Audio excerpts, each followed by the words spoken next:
Hi, I'm Howie Gondwy, a guitar player from London, and today I'll be demonstrating the configuration of a submix in a DAW.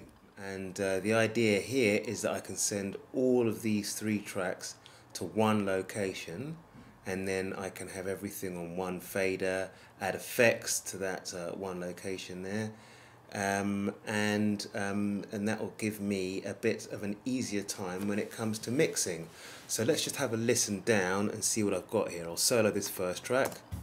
It's a basic drum track here. Next track here is a pair of maracas, big maracas here. Next track here, don't know if you can hear that. It's a percussion instrument. Here's it all together.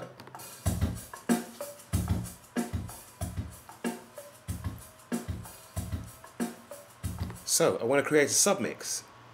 So what do I do first? I come over here.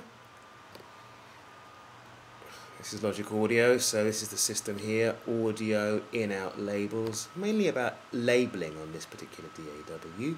So what I do is I come down here. Always good to associate any submix bus to one of the buses that already exist in the DAW. So I'm coming here to bus number 1. Clicking here, and I'm going to label it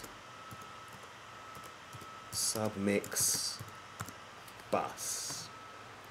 So now that that's labeled, I can open up my mixer down here, and as you can see, the output section for these three tracks, refresh our memory of what they are again: drums, maracas, percussion,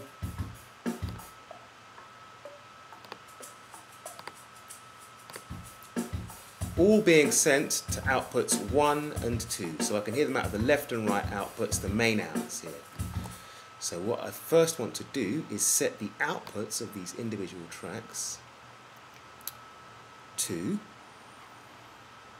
the newly created submix bus.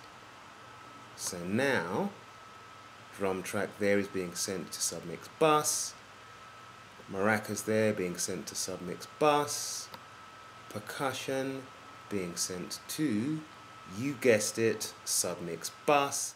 So then the next thing that I want to do here is create the auxiliary channel that I'm going to send all of this information to. So I'll have a stereo channel here, seeing as I've got stereo drums going to it, and I'm going to set the input of this new channel as, yes, submix bus, you guessed it. So I create the channel here, and then let's just say the fader is down to 0 here. So I've got all these tracks here being sent to this new channel here. The fader on this is down, so I shouldn't really hear anything. Lo and behold, I don't, as I lift up the channel. And there it is, all three of these. And if you notice, I've balanced them so that I can hear just as much of each channel, each track, as I want to. And then I can come over here, and here's the really clever bit. I can start adding effects. I can come over and add, say, a bit of reverb to the auxiliary track. You notice, just the auxiliary track. Okay. Over the top reverb, but you get the idea. Signal all the way to wet. And I can adjust the amount here.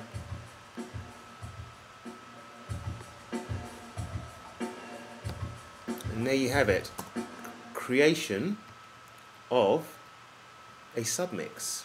So there you have it. I'm hoping that was helpful to you. Thank you very much for taking the time to watch this. I welcome your comments and suggestions, and I will do the same for you. Thanks a lot.